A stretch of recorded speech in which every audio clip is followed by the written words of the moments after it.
9D 分層睡班，太陽班、汗羽毛班、曬班，通通都可以跟團，唔使搽防曬，皮膚望落去都勁白淨。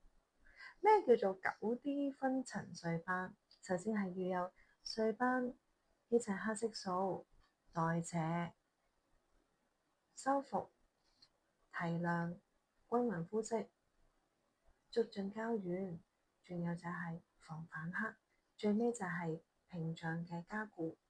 咩叫做屏障加固？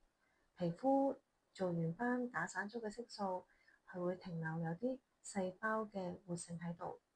我哋要做到佢唔可以再聚集埋一齊形成嘅斑，咁樣就可以唔反彈啦。咁樣技術聽落去其實好似好複雜，實質係非常之簡單。你哋唔使擔心，就交俾我哋啦。立即致電，我哋沙田同埋旺角都有呢一個服務㗎啦。